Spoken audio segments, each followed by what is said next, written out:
Kanjeng Ratu Kidul merupakan tokoh legenda yang sangat populer di wilayah Nusantara.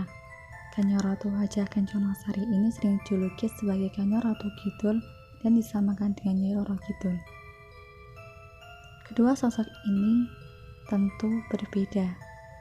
Nyai Roro Kidul adalah seorang patih di bawah kepemimpinan Kanjeng Ratu Kidul yang merupakan ratu penguasa Laut Selatan.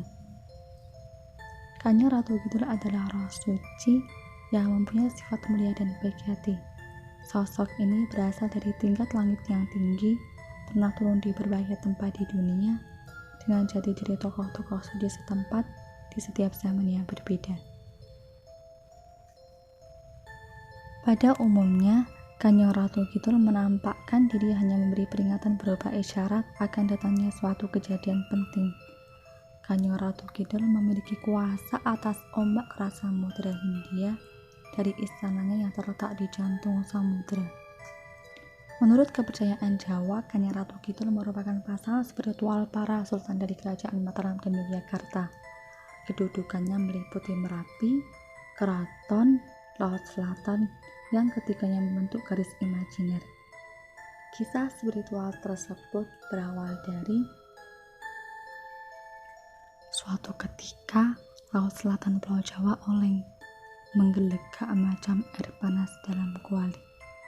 Kemilau air laut biru pun mendadak keruh berbuih mendidih seolah terguncang gempa. Ikan-ikan berlompatan mati kepanasan. Para jin dan peri risau menyaksikan perubahan gejala aneh di Laut Selatan. Gemuruh itu terasa panas dingin, tak menentu sampai menembus laut di antar angin 7 keliling. Kanjeng Ratu Kidul pun tersentak kaget. Selama ribuan tahun hidup, baru kali ini menyaksikan perubahan alam yang aneh di istananya. Segera, Kanjeng Ratu Kidul melesat keluar dan berdiri di atas air laut memandang bumi. Dari kejauhan, tepatnya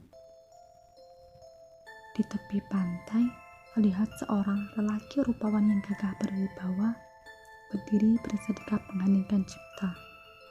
Kanjeng Ratu Kidul terdiam sejenak mengamati lelaki yang sedang bersemedi. Tak dapat dipungkiri lagi jika lelaki yang dikenal sebagai Panembahan Senopati merupakan penyebab prahara Laut Selatan. Menyadari kesaktian Panembahan Senopati, Kanjeng Ratu Kidul diiringi sekalian makhluk halus mengikat seraya memohon belas kasih agar sang Panembahan menghentikan tapanya. Terjadi interaksi antar keduanya. Sang Panembahan menginginkan bantuan untuk mendirikan kerajaan di wilayah yang saat ini dikenal sebagai Kota Gede. Terjadilah kesepakatan. Kanjeng Ratu Kidul berjanji akan membantu kejayaan pemerintahan Panembahan Senopati, termasuk kelak jika bumi Mataram kedatangan musuh, makhluk Laskar Ratu Kidul siap membereskannya. Seketika, gemuruh air laut hilang.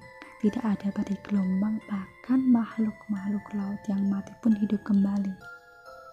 Singkat cerita, keduanya jatuh cinta dan melangsungkan pernikahan. Keduanya berjalan masuk di istana Laut Selatan. Istana tersebut dinilai keindahannya tidak dapat ditandingi di dunia. Pagar kelilingnya terbuat dari bata emas, penuh dengan tanaman serta bunga dan buah dari berbagai jenis. Di balai tempat bersantai, Panembahan Senopati menerima pelajaran terbaik ketatanegaraan, ilmu menjadi raja, memerintah manusia, jin dan peri serta taktik berperang. Sebelum Senopati kembali ke bumi, beliau bertanya bagaimana cara memanggil. Kemudian Kanjeng Ratu Kidul menjawab, "Bersedekaplah dengan berdiri suku tunggal memandang langit, maka aku dan sekalian tentaraku akan segera membawa kemenangan." Sesuai janji, Kanjeng Ratu Kidul akan selalu berhubungan dengan seluruh raja Jawa keturunan Panembahan Senopati. Yang dimaksud di sini merupakan pernikahan atau jalinan kasih spiritual tanpa menghasilkan keturunan dan diartikan sebagai hubungan yang bersifat adikodrati, bukan hubungan seksual semata.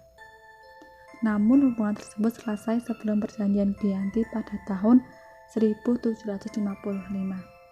Kini Kanjeng Ratu Kidul dipandang sebagai ibu spiritual para sultan.